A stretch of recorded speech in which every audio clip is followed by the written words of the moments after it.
Hello students, आज हमारा chemical thermodynamics का लेक्चर नंबर 5 है। इसके पहले के लेक्चर में हमने state variables, state function, path function and thermodynamic equilibrium ये पॉइंट्स देखे थे।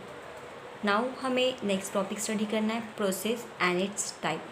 ठीक है, मतलब इस थर्मोडायनेमिक्स में कितने टाइप की प्रोसेस क्या है और कितने टाइप्स की प्रोसेस वो हमें स्टडी करना है। So now Process is nothing but a transition from one equilibrium state to another is called as a process. So what is process? A transition from one equilibrium state to another, मतलब जब कोई भी system जो है वो one equilibrium state से दूसरे equilibrium state में जाती है, तो तब वहाँ पे उसको बोलते हैं प्रोसेस। इनडायरेक्टली वहाँ पे क्या होता है कि हमने इसके पहले देखा था थर्मोडायनेमिक इक्विलिब्रियम में कि एक सिस्टम हमने कंसिडर करते हैं जिसमें प्रेशर और टेम्परेचर की पर्टिकुलर वैल्यू होती है, और जैसे उसके स्टेट फंक्शंस वैरी होते हैं और वैरी होते होते वो एक फिक्स पोजीशन पे आ जाते हैं, तब वहाँ पे हम बोलते हैं कि एक इक्विलिब्रियम स्टेट से हम दूसरे इक्विलिब्रियम स्टेट में आए हैं। और इक्विलिब्रियम स्टेट अटेन करना मतलब क्या कि उसमें स्टेट फंक्शन की वैल्यू कांस्टेंट रहना, उसमें कोई भी चेंज नहीं होता। ठीक है, तो ऐसे इसको बोलते हैं प्रोसेस। आपको पता है प्रोसेस, हम यहाँ से वहाँ तक गए मतलब क्या हुआ, प्रोसेस हुई। तो वैसे ही क्या होता है कि कोई सिस्टम में ऑलरेडी पहले वो एक इक्विलिब्रियम स्टेट में है और वो फिर उस सिस्टम में चेंजेस करके दूसरे इक्विलिब्रियम स्टेट में जाता है। ठीक है, तब उसको बोलते हैं हम process. What is process? A transition from one equilibrium state to another. जब कोई सिस्टम में एक इक्विलिब्रियम स्टेट से वो सिस्टम जब दूसरे इक्विलिब्रियम स्टेट में जाती है तब वहाँ पे क्या होती है, प्रोसेस होती है। ठीक है, अब हमें देखना है types of process. There are the 5 types of process. First one is the isothermal process, second one is the isobaric process, third isochoric process and fourth adiabatic process and 5 is a reversible process. ऐसे हमें 5 process पढ़नी है। उसमें से पहली process है isothermal process. And what is isothermal process? It is a process in which the temperature of the system remains constant throughout the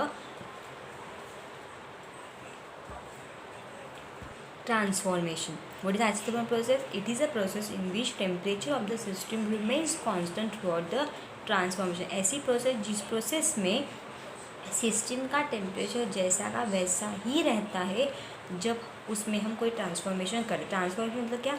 जब हम कोई सिस्टम में चेंजेस करते हैं, ठीक है, जब उसकी उस सिस्टम में प्रोसेस होती है, ठीक है, या फिर कोई हमने अगेन कोई सिलेंडर कंसिडर किया, उस सिलेंडर में गैस हमने उस सिस्टम में गैस इनक्लोज की हुई है, ये आपकी सिस्टम होगी। ठीक है, ये आपकी सिस्टम होगी और ये पूरी जो है आपकी सिस्टम है और ये बाहर का पोर्शन क्या है, आपकी सराउंडिंग। हमने इसमें फ्रिक्शनलेस मोटर पिस्टन अटैच किया हुआ। ठीक है, अब इसमें प्रोसेस होगी, लेकिन प्रोसेस होगी मतलब क्या, एक तो आइदर ये पिस्टन इनवर्ड मूव करेगा या फिर वो आउटवर्ड मूव करेगा, मतलब इसमें एक तो कंप्रेशन होगा या फिर एक्सपांशन होगा। ठीक है, लेकिन इसमें कुछ भी हो, एक्सपांशन हो या फिर कंप्रेशन हो, ये पूरी प्रोसेस जो हो रही, चाहे वो एक्सपांशन की हो रही हो या फिर कोई कंप्रेशन की प्रोसेस हो रही है, पूरे प्रोसेस में, होल प्रोसेस में इस सिस्टम का जो टेम्परेचर वो कैसे रहेगा, कांस्टेंट ही रहेगा। मतलब ये पूरी सिस्टम वर्क करेगी एट कांस्टेंट टेम्परेचर पे, और तब इस प्रोसेस को बोलते हैं आइसोथर्मल प्रोसेस। ठीक है, मतलब कोई भी सिस्टम में प्रोसेस हो रही है, प्रोसेस होगा मतलब क्या, उस सिस्टम में चेंजेस होंगे, उस सिस्टम में ट्रांसफॉर्मेशन होंगे, तो कंप्लीट ट्रांसफॉर्मेशन के टाइम पे, पूरे सिस्टम के वर्किंग के टाइम पे इस सिस्टम का टेम्परेचर कांस्टेंट ही रहेगा, उसको बोलते हैं आइसोथर्मल प्रोसेस। मतलब सिस्टम में जैसे हमने एग्जांपल कंसिडर किया गैस का, सिलेंडर में हमने गैस इनक्लोज की, तो उसमें चाहे एक्सपांशन हो या फिर चाहे कंप्रेशन की प्रोसेस हो। ठीक है, और पूरा ट्रांसफॉर्मेशन जब तक होता नहीं, जब तक पूरा कंप्रेशन या फिर पूरा एक्सपांशन होता नहीं, तब तक सिस्टम का टेम्परेचर कांस्टेंट ही रहता है। तो जब कोई प्रोसेस कांस्टेंट टेम्परेचर पे वर्क करती है तो वैसे प्रोसेस को बोलते हैं isothermal process. The process in which temperature of the system remains constant throughout the transformation. पूरे कंप्लीट ट्रांसफॉर्मेशन में, कंप्लीट वर्किंग में, कंप्लीट चेंजेस जब होते तब सिस्टम का टेम्परेचर कांस्टेंट ही रहेगा, उसमें कोई भी चेंज नहीं होगा, तो उसको बोलते हैं आइसोथर्मल प्रोसेस मतलब पहले स्टार्टिंग में जब सिस्टम जैसी की वैसी है, उसमें कुछ नहीं हो रहा तो भी उसका टेम्परेचर T1 है। लेकिन सिस्टम में अगर कोई काम हो रहा है एक्सपांशन का या फिर कंप्रेशन का, गैस एक तो एक्सपांड हो रही है या फिर कंप्रेस हो रही है, तो भी उसका टेम्परेचर कितना रहेगा, T1 ही रहेगा। ठीक है, तो उस ट्रांसफर में उस प्रोसेस को हम बोलते हैं आइसोथर्मल प्रोसेस। अगर हमें इसका चेंज निकालना है तो डेल्टा टी, अगर हमें निकालना चेंज मतलब डेल्टा, ये हम चेंज के लिए लेते हैं। चेंज मतलब क्या कि पहले T1 था, फिर बाद में कितना हुआ, और दोनों का माइनस करके जो मिलेगा दैट इज़ अ चेंज। ठीक है, पहले 10 टेम्परेचर था, फिर 15 टेम्परेचर होगा, तो उसका अगर हमें चेंज निकालना तो 15 माइनस 10 बिकम्स 5, ये चेंज आएगा। तो वैसे यहाँ पे T1 माइनस T2 अगर किया हमने तो हमारा आंसर कितना आएगा, 0। और इस टाइम पे इंटरनल एनर्जी जो होती है सिस्टम की वो भी 0 होती है। Internal energy is denoted by capital U and change in inter energy is denoted by delta U। मतलब पहली भी U1 रहेगी एंड बाद में भी U1 रहेगी, और उसका हम डिफरेंस निकालेंगे तो हमें आंसर क्या मिलेगा, 0। मतलब आइसोथर्मल प्रोसेस में चेंज इन टेम्परेचर भी नहीं होगा, टेम्परेचर भी चेंज नहीं होगा, और इंटरनल एनर्जी भी चेंज नहीं होगी, इसलिए चेंज इन टेम्परेचर भी 0 है और चेंज इन इंटरनल एनर्जी भी 0 है। अगर कुछ प्रोसेस के टाइम पे अगर ऐसा होता है, अगर एक्सोथर्मिक प्रोसेस है या फिर endothermic process, that time changes हो सकते हैं। ठीक है, तो इसमें अगर इनकेस ऐसा होता भी है कि सिस्टम में वर्क करते टाइम अगर उसका टेम्परेचर बढ़ जाता है या फिर इंटरनल एनर्जी बढ़ जाती है, तो उसको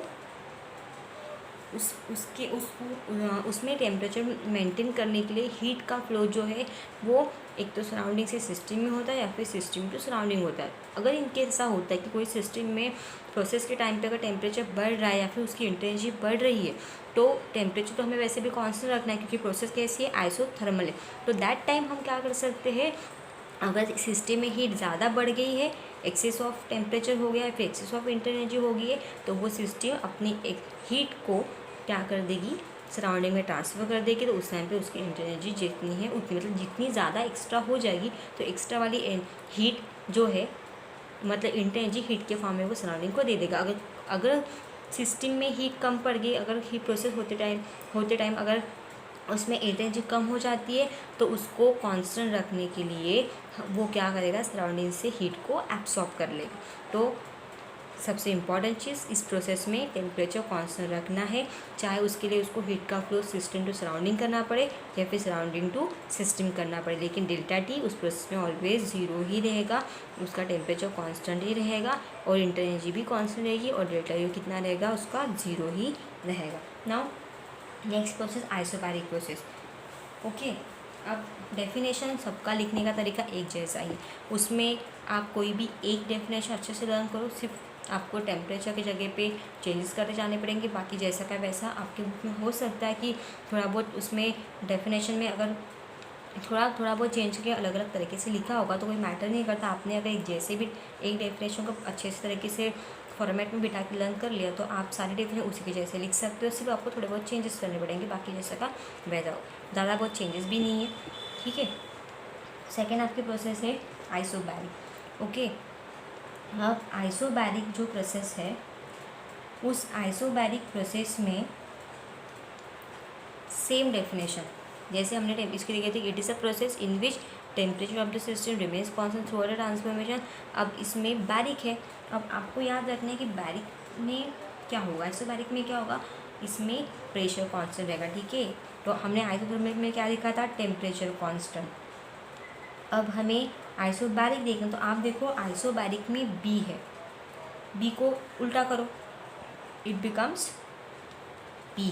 देखो यहाँ पे बी है, बी को उल्टा करो, अगर हम बी को उल्टा करते तो वो क्या हो जाएगा, पी हो जाएगा। मतलब यहाँ पे P constant, P stand for pressure, यहाँ पे क्या रहेगा, प्रेशर कांस्टेंट रहेगा।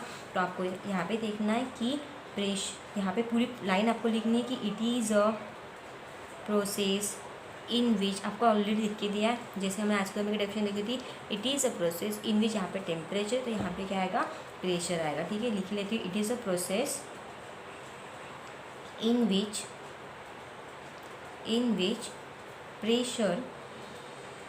in which pressure of the system remains constant throughout the transformation।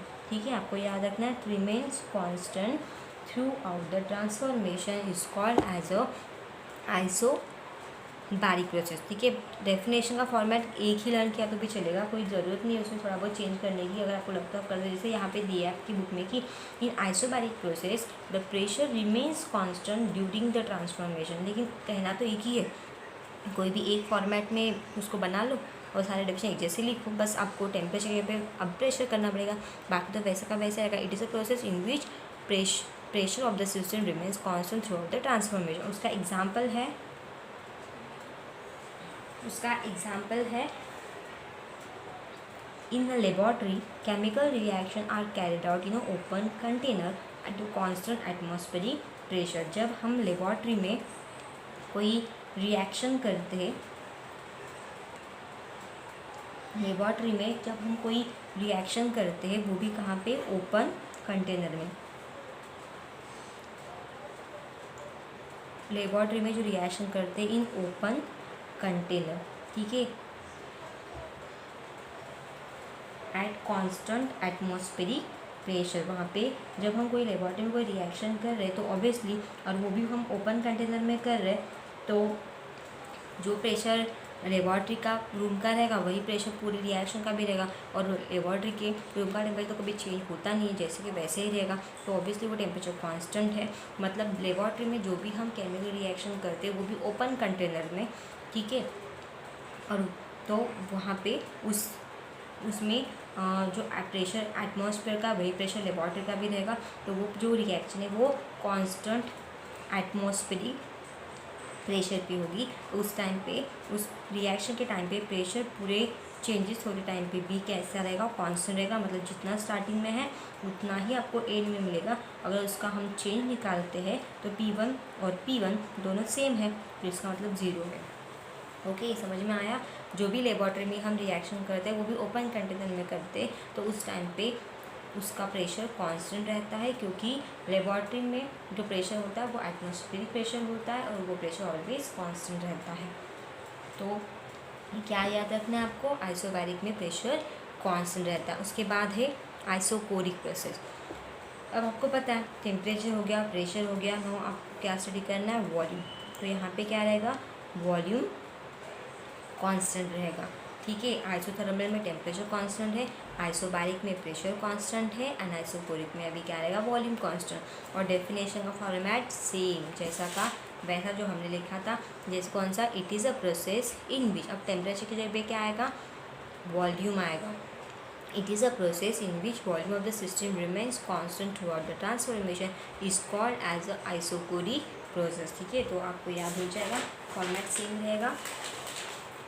What is isochoric process, आपकी ये थर्ड प्रोसेस है, isochoric process. It is a process in which, बाकी आपको कंटिन्यू करना है, फॉर्मेट जैसे का वैसे करना है। It is a process in which volume remains constant throughout the transformation, ठीक है, थ्रू आउट द ट्रांसफॉर्मेशन। आपको शॉर्टकट नहीं मानना है, आपको पूरा फुल लिखना है, transformation.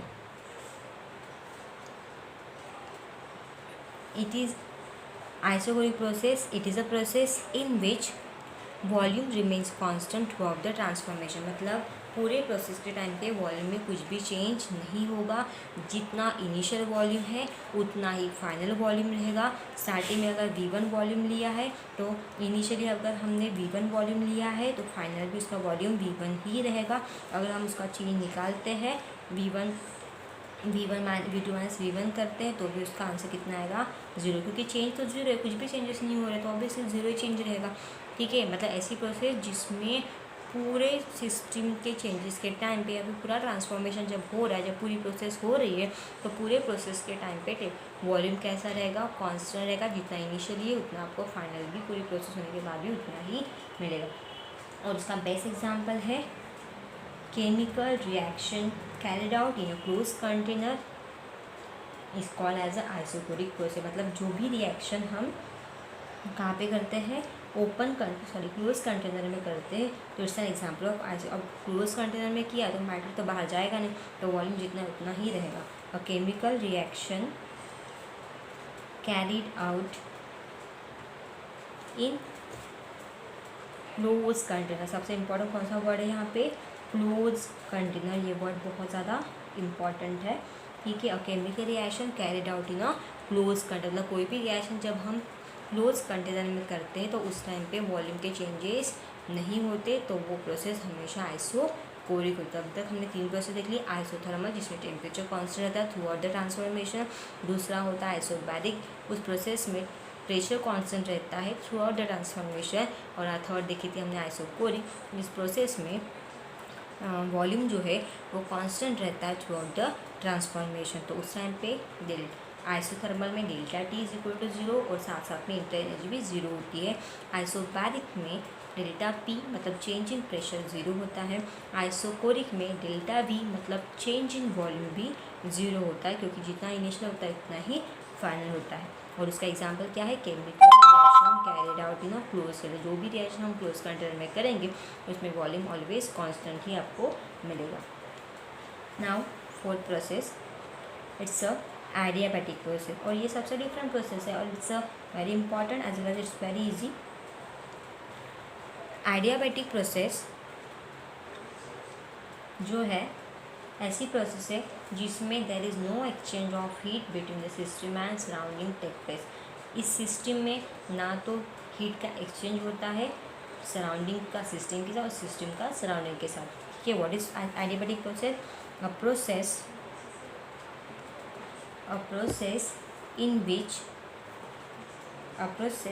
in which there is no exchange of heat. There is no exchange of heat between system and surrounding और सिस्टम के बीच में हीट का एक्सचेंज नहीं होता। ऑब्वियसली फिर वो सिस्टम कैसी रहेगी? इंसुलेटेड रहेगी, ठीक है। मतलब ना तो हीट अंदर से बाहर आएगी ना बाहर से अंदर जाएगी। इसका मतलब वहाँ पे Q जो हमने किसके लिए लिया है? हीट के लिए लिया है, दैट इज़ 0। तो एडियाबैटिक प्रोसेस में हीट जिसको हमने Q से डिनोट किया हुआ है, कैपिटल Q से, वो ऑलवेज क्या होता है? 0। What is adiabatic process? A process in which there is no exchange of heat between the system and surrounding। ऐसी प्रोसेस जिसमें सराउंडिंग और सिस्टम के बीच में हीट का एक्सचेंज नहीं होता है, तो वहाँ पे हीट ऑलवेज क्या होती है? 0 होती है, ठीक है। उसका एग्जांपल है सिंपल कि अगर हमने कोई प्रोसेस हम कर रहे, ठीक है, कोई सिस्टम है और उस सिस्टम के अंदर तो प्रोसेस होगी, लेकिन उस सिस्टम को अगर हमने आइसोलेट करके रखा है, ठीक है, उस सिस्टम को अगर हमने आइसोलेट करके रखा है, ठीक है, इंसुलेट करके रखा है, तो उस टाइम पे ना तो सिस्टम के अंदर की हीट बाहर जाएगी ना बाहर की हीट अंदर आएगी, ठीक है। तो इस टाइम पे एक प्रॉब्लम हो सकता है कि अगर सिस्टम में प्रोसेस होते टाइम या फिर सिस्टम में अगर ट्रांसफॉर्मेशन हो रहा है, अगर चेंज हो रहा है, अगर वहाँ पे प्रोसेस हो रही है, तो सिस्टम अगर हीट रिलीज़ कर रही है तो टेम्परेचर, सिस्टम अगर हीट रिलीज़ कर रही है तो वहाँ पे क्या होगा? अगर सिस्टम हीट अगर रिलीज़ करे तो वहाँ पे टेम्परेचर क्या होगा? राइज होगा, ओके। अगर सिस्टम हीट जो है वो एब्सॉर्ब कर रही है, इट एब्सॉर्ब द हीट। अगर सिस्टम प्रोसेस के टाइम पे हीट एब्सॉर्ब कर रही है तो उस टाइम पे टेम्परेचर फॉल होगा। तो ये आपको याद रखना है, ठीक है। अगर अब ये कब होता है? हीट रिलीज़ कब होगी? जब प्रोसेस कैसी रहेगी? एक्सोथर्मिक रहेगी। अगर एक्सोथर्मिक है तो हीट रिलीज़ होगी, अगर एंडोथर्मिक है तो हीट एब्सॉर्ब होगी, ओके। एक्सोथर्मिक है प्रोसेस तो क्या होगा? हीट रिलीज़ होगी। अगर एक्सोथर्मिक है तो हीट रिलीज़ होगी, अगर हीट रिलीज़ हुई तो सिस्टम का टेम्परेचर राइज होगा। अगर प्रोसेस सिस्टम के अंदर की अगर एंडोथर्मिक है तो एंडोथर्मिक प्रोसेस में हीट एब्सॉर्ब होती है, इट एब्सॉर्ब्स हीट। अगर वो हीट एब्सॉर्ब करता है तो टेम्परेचर उसका फॉल होगा, इट फॉल्स डाउन, टेम्परेचर गिर जाएगा, उसका टेम्परेचर कम हो जाएगा। तो समझ में आया कि सिस्टम के अंदर की प्रोसेस अगर एक्सोथर्मिक है तो वो प्रोसेस में हीट रिलीज़ होगी तो टेम्परेचर सिस्टम का राइज होगा। अगर सिस्टम के अंदर होने वाली प्रोसेस एंडोथर्मिक है तो वो हीट को एब्सॉर्ब कर लेगी तो टेम्परेचर फॉल हो जाएगा, ठीक है। और ये जो टेम्परेचर के चेंजेस हो रहे हैं या फिर रिलीज़ होना या फिर एब्जॉर्ब होना, तो सिस्टम ये जो अगर ज़्यादा भी हुई तो सिस्टम बाहर नहीं दे पाएगी, क्योंकि वो आइसोलेटेड है, ठीक है। क्योंकि वो प्रोसेस कौन से, एडियाबैटिक प्रोसेस, क्योंकि एडियाबैटिक प्रोसेस में there is no exchange of heat between the system and surrounding take place. मतलब एडियाबैटिक प्रोसेस में हीट का एक्सचेंज नहीं होता, ना तो सिस्टम टू सराउंडिंग, ना तो सराउंडिंग टू सिस्टम। ओके, तो ये होगी हमारी चौथी process. And last it's a reversible process. Okay, तो what is reversible process? I hope आपको समझ में आ गया व्हाट इज एडियाबैटिक। एक बार फिर से रिपीट कर देती हूँ। ऐसी प्रोसेस जिस प्रोसेस के टाइम पे there is no exchange of heat between the system and surrounding, system और सराउंडिंग के बीच में हीट का एक्सचेंज नहीं होता, मतलब वो सिस्टम को कम्प्लीटली आइसोलेट किया जाता है, इसको इंसुलेटर से इंसुलेटेड किया जाता है, मतलब उसको हीट बाहर नहीं जानी चाहिए, ऐसा प्रोटेक्शन को दिया जाता है, ठीक है। और इसका मतलब क्या है कि प्रोसेस सिस्टम के अंदर जो प्रोसेस हो रही है, अगर वो प्रोसेस एक्सोथर्मिक है तो 100% सिस्टम के अंदर हीट रिलीज होगी, तो टेम्परेचर तो बढ़ने वाला है, क्योंकि वो हीट बाहर तो नहीं जा सकती, ठीक है। अगर सिस्टम में प्रोसेस एंडोथर्मिक है तो वहाँ पे उस रिएक्शन के टाइम पे, उस प्रोसेस टाइम पे हीट एब्सॉर्ब हो जाएगी, और हीट एब्सॉर्ब होगी तो हीट कम हो जाएगी, तो टेम्परेचर तो 100% कम होगा, तो वो बाहर से तो नहीं ले पाएगा, ठीक है, क्योंकि वो आइसोलेट किया हुआ। ओके, तो ये होगी adiabatic process. Now reversible process. अब रिवर्सिबल प्रोसेस को थोड़ा अंडरस्टैंड करना थोड़ा डिफिकल्ट है, तो उसमें भी आपको एक एग्जांपल दिया हुआ है। आपको भी अगेन वहाँ पे क्या कंसिडर करना है, एक मूवेबल मतलब एक अगेन गैस सिलेंडर लेना है, उसमें अगेन आपको गैस इनक्लोज करनी है, उसको अगेन आपको मूवेबल पिस्टन फिट करना है। ओके, अब यहाँ पे जो गैस भरी हुई है उस गैस का प्रेशर जो है वो P है, ठीक है। और इस पिस्टन के ऊपर बाहर से प्रेशर भी ऐड करता है, या फिर हम करवा सकते हैं, उसको बोलते हैं एक्सटर्नल प्रेशर, ठीक है, जिसको हम EX लिख सकते हैं, EXT भी लिखा हुआ है। तो यहाँ पे दो टाइप के प्रेशर है, PEXT, it's a external pressure, and P it's a pressure of gas, वो गैस का प्रेशर है। एक जो हम बाहर से अप्लाई करेंगे वो एक्सटर्नल प्रेशर, और एक खुद गैस का प्रेशर है उसको बोलेंगे प्रेशर ऑफ गैस। अब देखो यहाँ पे हमने एक सिलेंडर में गैस भर के रखी है, जिसमें गैस का प्रेशर P है, बाहर का प्रेशर PX है, और पिस्टन को हमने अटैच कर दिया। अब यहाँ पे कोई प्रोसेस नहीं हो रही है। अब प्रोसेस नहीं इन द सेंस क्या कि बाहर का प्रेशर और अंदर का गैस का प्रेशर दोनों सेम है। बाहर से जो हम अप्लाई करें वो प्रेशर और जो अंदर गैस का प्रेशर वो दोनों सेम है, तब वहाँ पे पिस्टन मोशनलेस रहेगा, ठीक है। और उस टाइम पे वो ना तो वहाँ पे एक्सपांशन होगा, ना तो गैस का कंप्रेशन होगा, क्योंकि पिस्टन फिक्स पोजीशन पे है, क्योंकि बाहर का प्रेशर और गैस का प्रेशर दोनों सेम है।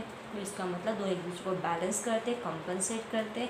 तो उस सिस्टम के अंदर ना तो गैस का एक्सपांशन होगा, ना तो गैस का कंप्रेशन होगा। तो इसका मतलब system is then said to be in a mechanical equilibrium with the surrounding. इसका मतलब क्या है कि सिस्टम कैसी है, जब एक्सटर्नल प्रेशर और प्रेशर ऑफ गैस जब सेम होते हैं, तब वहाँ पे एक्सटर्नल प्रेशर और प्रेशर ऑफ गैस जब सेम होते, इक्वल होते हैं, तब सिस्टम कैसी होती है, सिस्टम जो है is in a mechanical equilibrium with the surrounding. और सराउंडिंग के साथ कैसी होती है, मैकेनिकल इक्विलिब्रियम में होती है, ठीक है। तो ये आपको याद रखना है, it is in system is in a mechanical equilibrium sorry कब, जब बाहर का प्रेशर और गैस का प्रेशर इक्वल होता है, तब सिस्टम मैकेनिकल इक्विलिब्रियम में होती है। और पिस्टन कैसा होता है, मोशनलेस होता है, ठीक है। पिस्टन कैसा होता है, मोशनलेस होता है। और आपको पता ही होगा कि जब पिस्टन मोशनलेस होता है तो सिस्टम 100% इक्विलिब्रियम, लेकिन कौन से इक्विलिब्रियम में है, मशीन है, यहाँ पे पिस्टन है, सिलेंडर है, प्रोसेस हो रही है, तो इट्स अ मैकेनिकल इक्विलिब्रियम। तो system is a mechanical equilibrium with the surrounding.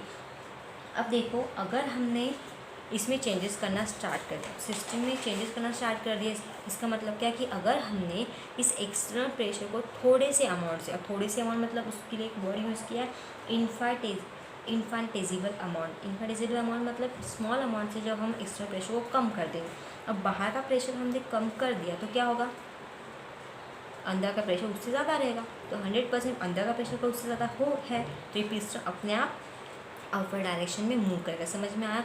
अगर सपोज बाहर का एक्सटर्नल प्रेशर इन्फाइनिटेसिमल अमाउंट से, मतलब थोड़े से अमाउंट से हमने कम कर दिया, अगर ये प्रेशर कम कर दिया तो इसका, पहले दोनों इक्वल है, लेकिन अगर इसको कम कर दिया थोड़ा सा, अगर इसको हटा दिया तो ये प्रेशर तो उससे ज़्यादा हो जाएगा। अगर ये प्रेशर ज़्यादा हो तो 100% इस प्रेशर की वजह से पिस्टन अपने आप ऊपर के डायरेक्शन में शिफ्ट हो जाएगा, और जब ये पिस्टन ऊपर के डायरेक्शन में मूव करेगा तो गैस तो एक्सपांड हो जाएगी।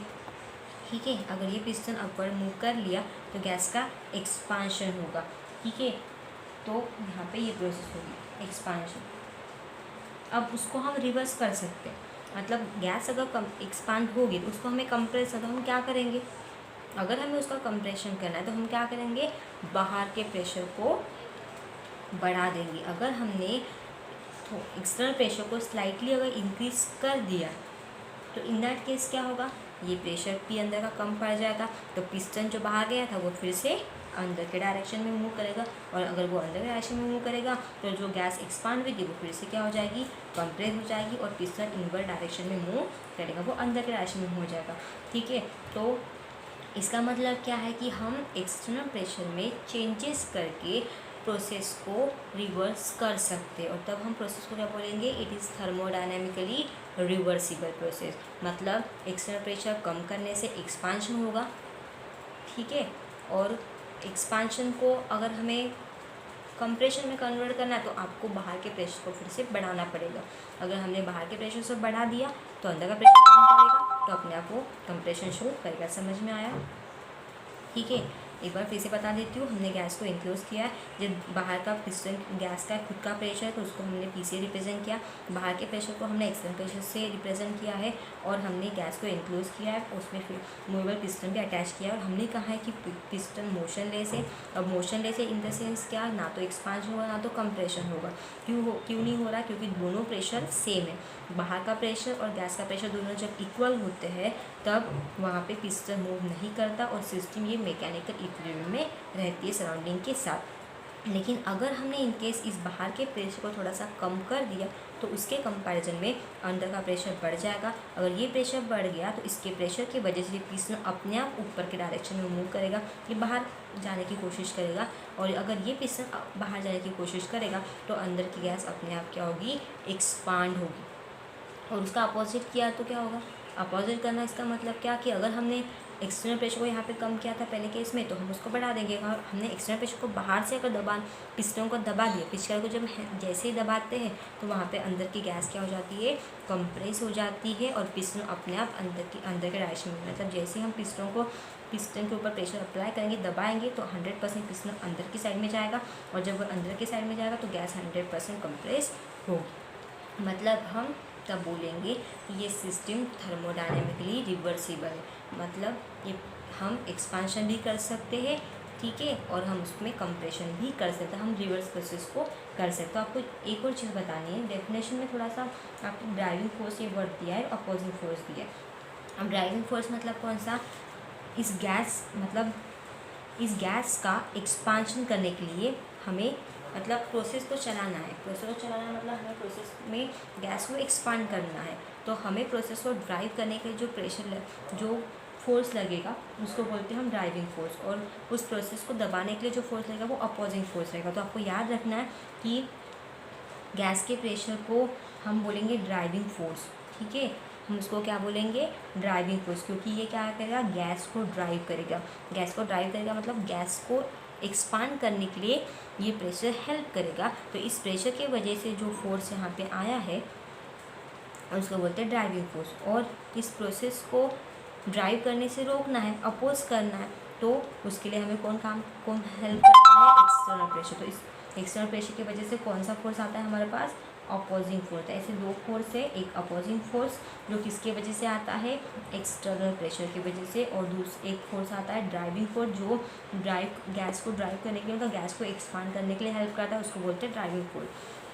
अगर डेफिनेशन में आपको दिया कि process conducted in such a way that at every stage driving force due to pressure P is infinitesimally greater than the opposite. आपको डेफिनेशन बुक की बता देती हूँ यहाँ पे जो दी है, ठीक है, देखो बुक की डेफिनेशन, यहाँ पे दी है, यहाँ से स्टार्ट हो रही है, a process conducted in such a way that, ऐसी प्रोसेस जिसको हम कंडक्ट करें, ऐसे तरीके से कंडक्ट करें कि हर एक स्टेज पे ड्राइविंग फोर्स जो किसकी वजह से आता है, प्रेशर पी की वजह से आता है, इज़ इन्फाइनिटेसिमली ग्रेटर, मतलब गैस का प्रेशर ज़्यादा है। अब गैस का प्रेशर ज़्यादा तो ड्राइविंग फोर्स तो 100% ज़्यादा होगा, और ड्राइविंग फोर्स ज़्यादा होगा तो गैस को ड्राइव करेगा। अब गैस को ड्राइव करेगा मतलब गैस को वो एक्सपांड करेगा, ठीक है। अब गैस को एक्सपांड मतलब प्रोसेस कौन सी होगी, एक्सपांशन। तो फिर से एक बार देखो, a process conducted in such a way that, हम प्रोसेस को ऐसे तरीके से कंडक्ट करेंगे कि हर एक स्टेज पे ड्राइविंग फोर्स ये ज़्यादा रहेगा ड्यू टू गैस की प्रेशर की वजह से, is infinitesimally greater than the opposing force. Opposing force मतलब जो बाहर का फोर्स जो हम अप्लाई करने वाले एक्सटर्नल प्रेशर की वजह से जो फोर्स आता है, तो अपोजिंग फोर्स अगर ज़्यादा है, मतलब बाहर का फोर्स अगर ज़्यादा है, ठीक है, सॉरी, यहाँ पे भी दिया है कि ड्राइविंग फोर्स ज़्यादा है ड्यू टू प्रेशर, मतलब गैस का प्रेशर, अंदर के गैस का प्रेशर ज़्यादा है, तो ड्राइविंग फोर्स थोड़ा सा इन्फाइनिटेसिमली ग्रेटर है। किससे ग्रेटर है, अपोजिंग फोर्स से ग्रेटर है। तो प्रोसेस कौन सी होगी, एक्सपांशन की होगी, और उसको हम रिवर्स कर सकते हैं by slight changes of opposing force is reversible process, ठीक है। तो आपको एक बार एग्जाम्पल से बता दूँ तो आपको क्लियर हो जाएगा, ठीक है। हमने क्या देखा था, सिलेंडर, उसमें हमने पिस्टन देखा था, पिस्टन के ऊपर हमने जो फोर्स अप्लाई किया वो एक्सटर्नल प्रेशर, उसके वजह से फोर्स कौन सा है, अपोजिंग फोर्स, मतलब एक्सटर्नल प्रेशर की वजह से हम कौन सा फोर्स अप्लाई करते हैं, अपोजिंग फोर्स, मतलब एक्सटर्नल प्रेशर मतलब अपोजिंग फोर्स। और गैस का खुद का प्रेशर है दैट इज़ पी, दोनों अपोजिट डायरेक्शन में, एक बाहर से एक्ट करता है पिस्टन के ऊपर, एक अंदर से एक्ट करता है। और प्रेशर ये क्या है, ये एक्सटर्नल प्रेशर, और ये है प्रेशर ऑफ गैस, ये गैस का प्रेशर है, ठीक है। और इस गैस के प्रेशर की वजह से कौन सा फोर्स आता है, ड्राइविंग फोर्स। ड्राइविंग फोर्स क्या करता है, ड्राइविंग फोर्स जो है वो एक्सपांशन करता है, ठीक है। ड्राइविंग फोर्स क्या करता है, एक्सपांशन करता है, और अपोजिंग फोर्स क्या करता है, कंप्रेशन करता है। तो आपको ये दिया है कि पहले हम प्रोसेस को ड्राइव करेंगे एंड देन उसको अपोज करके रिवर्स कर देंगे। अब ड्राइव अगर हमें प्रोसेस को ड्राइव करना है मतलब हमें उसका एक्सपांशन करना है, एक्सपांशन करना इसका मतलब ये प्रेशर हमें ज़्यादा चाहिए, ठीक है। मतलब process conducted in such a way that at every stage driving force due to pressure P is infinitesimally greater. अगर ड्राइविंग फोर्स प्रेशर पी के मतलब गैस के प्रेशर की वजह से जो ड्राइविंग फोर्स है वो अगर ज़्यादा है तो वहाँ पे क्या होगा, ड्राइविंग फोर्स अगर ज़्यादा है इस प्रेशर की वजह से तो पिस्टन अपवर्ड जाएगा, प्रोसेस ड्राइव होगी, मतलब वहाँ पे एक्सपांशन होगा। अब ये प्रेशर किससे ज़्यादा रहेगा, ऑब्वियसली इससे ज़्यादा रहेगा, तो 100% मतलब ये प्रेशर ज़्यादा है, किससे, इससे ज़्यादा है, तो ये पिस्टन मूव करेगा अपवर्ड, तो गैस का एक्सपांशन होगा, ओके। अब ये प्रोसेस ड्राइव होगी, लेकिन अगर उसको हमें अपोज करना है तो हमें क्या करना पड़ेगा कि एक्सटर्नल प्रेशर को हमें बढ़ाना पड़ेगा। एक्सटर्नल प्रेशर को बढ़ा दिया मतलब हमने अपोजिंग फोर्स को बढ़ा दिया, तो अपोजिंग फोर्स क्या करेगा, अपोज करेगा, इस पिस्टन को अंदर ढक लेगा। अगर वो अंदर चला जाएगा तो 100% जो गैस का एक्सपांशन हुआ था वो किस में कन्वर्ट हो जाएगा, कंप्रेशन में कन्वर्ट हो जाएगा। तो प्रोसेस पहले एक्सपांशन की थी, अब क्या हो जाएगी, कंप्रेशन की। मतलब फर्स्ट टाइम ड्राइविंग फोर्स ज़्यादा रहेगा तो एक्सपांशन होगा, और जब अपोजिंग फोर्स ज़्यादा रहेगा तो कंप्रेशन होगा। ये आपको याद रखना है, दोनों अपोजिट फोर्स। और जब ऐसा होता मतलब ड्राइविंग फोर्स जब ज़्यादा होते होते जब प्रोसेस चलती रहती है एक्सपांशन की, तभी अगर हम उसके ऊपर एक्सटर्नल प्रेशर बढ़ा के अपोजिंग फोर्स बढ़ा देते हैं तो वो प्रोसेस रिवर्स होके एक्सपांशन की जगह पे क्या हो जाता है, कंप्रेशन होता है। तो ऐसे प्रोसेस को बोलते हैं रिवर्सिबल प्रोसेस। और ये डेफिनेशन जो है अगर आप अच्छे से पढ़ोगे तो आपको इसका मीनिंग एग्जैक्टली समझ में आएगा, ठीक है। और डेफिनेशन आपको डेफिनेशन की जैसे ही लर्न करनी होती है, ठीक है, वर्ड टू वर्ड, तब जाके आपको 1 मार्क डेफिनेशन का मिलता है। There is no any explanation. So thank you. ये लेक्चर में यहाँ पे ख़त्म करने से पहले इसके फीचर्स बता देती हूँ। एक रिवर्सिबल प्रोसेस के फीचर्स है। पहला फीचर ये दिया है कि driving and opposing force differ by an infinitesimal amount. तो सबसे पहला फीचर है कि ड्राइविंग फोर्स और अपोजिंग फोर्स दोनों में डिफरेंस तो होना ही चाहिए। ड्राइविंग फोर्स ज़्यादा रहा तो एक्सपांशन होगा, अपोजिंग फोर्स ज़्यादा रहा तो कंप्रेशन होगा, दोनों में डिफरेंस रहेगा तो ही रिवर्स प्रोसेस रिवर्स हो पाएगी, अदरवाइज दोनों अगर इक्वल रहे, ड्राइविंग फोर्स अपोजिंग फोर्स दोनों इक्वल रहे तो वहाँ पे कोई भी प्रोसेस नहीं होगी। अगर आपको प्रोसेस ड्राइविंग फोर्स है तो आगे चलाएगा, अपोजिंग फोर्स अगर बढ़ा दिया तो वो उसको अपोज कर देगा, दोनों फोर्स में डिफरेंस तो चाहिए। ठीक है, ये फर्स्ट पॉइंट। दूसरा पॉइंट है process can be reverse by an infallible change in condition. Process को हम रिवर्स कर सकते थोड़ा बहुत चेंज होके। अगर ड्राइविंग फोर्स ज़्यादा है और प्रोसेस एक्सपांशन की चल रही है तो उसको रिवर्स करना है, मतलब हमें क्या करना पड़ेगा, अपोजिंग फोर्स को बढ़ाना पड़ेगा, तो उसमें चेंज होगा, एक्सपांशन की जगह पे कंप्रेशन होना स्टार्ट होगा, मतलब प्रोसेस टोटली रिवर्स हो जाएगी। ठीक है, तो ये हो गए features of reversible process. And third point आपको दिया है फीचर्स का, that is a reversible process proceed infinitely slowly and take place in infinite number of step. और ये जो रिवर्सिबल प्रोसेस है बहुत स्लो होती है, ऐसा नहीं कि फटाफट चेंजेस हो गए, धीरे धीरे ये प्रोसेस रिवर्स होती रहती है और उसकी वजह से उसमें बहुत सारे स्टेप्स भी रहते हैं, मतलब ये प्रोसेस बहुत सारे स्टेप से होती है, इन्फाइनाइट नंबर ऑफ स्टेप उसमें रहते हैं और बहुत स्लोली होती है। और at the end of every step, अब जैसे वहाँ पे नंबर ऑफ स्टेप्स है, इन्फाइनाइट नंबर ऑफ स्टेप्स है, तो हर एक स्टेप के एंड में ये प्रोसेस क्या अटेंड करती है, mechanical equilibrium with the surrounding. और मैकेनिकल इक्विलिब्रियम मतलब क्या, हर एक स्टेप के बाद लास्ट एंड में एक्सटर्नल प्रेशर और इंटरनल प्रेशर दोनों सेम होंगे।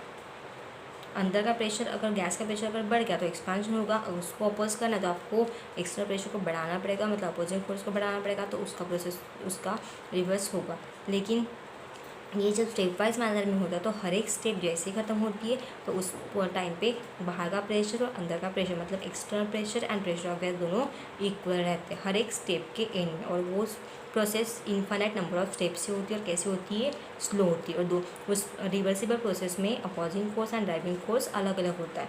ठीक है, उसमें डिफरेंस रहता है।